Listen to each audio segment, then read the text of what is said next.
what applicable sales strategy have we pulled out of the last 9 weeks that we can give to the audience here? Things that they can implement right away, potentially if they're already doing virtual sales, just to convert more. So what did you have to change? How does that look like? Give us a little insight on that. Yeah, so before, and it's funny because my sales process has changed like 10 times actually. It's constantly evolving. And I think it's actually it's way, but and it's the most simple too. So the process was get on a Zoom call, right? Or a Google Meets. And then you also have the headache of the customer actually knowing how to use the Zoom, right? So that's like a 50% of your customers have a bottleneck right there. So there's that. And then you're just, you're doing a screen share. And then a lot of people do the bar graph, they write down the numbers, they're kind of going over their pitch. And typically it ends up being an hour-long call, right? Because you're hoping to get the docs done on the call and all this stuff.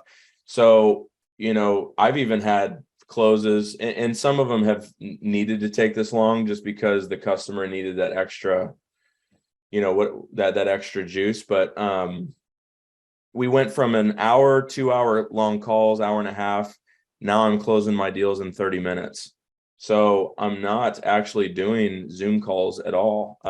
Now I will if they, they're really wanting it. If they just happen to hop in the call, right? I'll do that. But 90% of these people, you're just talking to them on the phone. And as I'm going over the pitch, I'm sending them screenshots of the proposal on the parts that I'm actually going over in real time.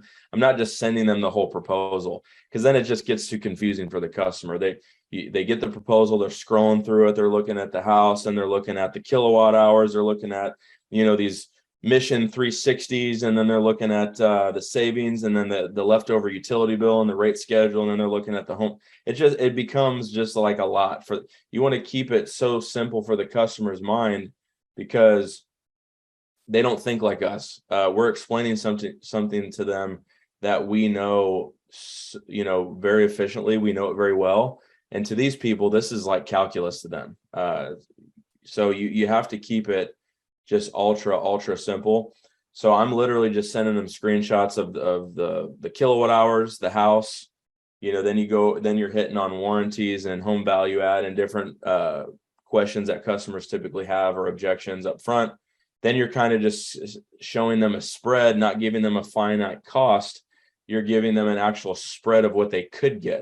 If you just pitch somebody, because before I would just say, hey, levelized payment, $180 a month, 25-year, 2.9 interest rate or 1.9 interest rate. It's just too in stone.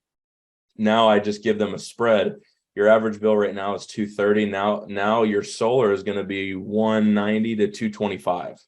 Depends on how you qualify. And then you do some other pullbacks within your pitch, but you're kind of leaving it open-ended on the price. So that way they don't get super set on it and they overthink it. You want to have them chasing you, you're not chasing them. So that's actually drastically changed. I close, like if I get on a call with someone and I'm going over numbers, I'm usually closing it.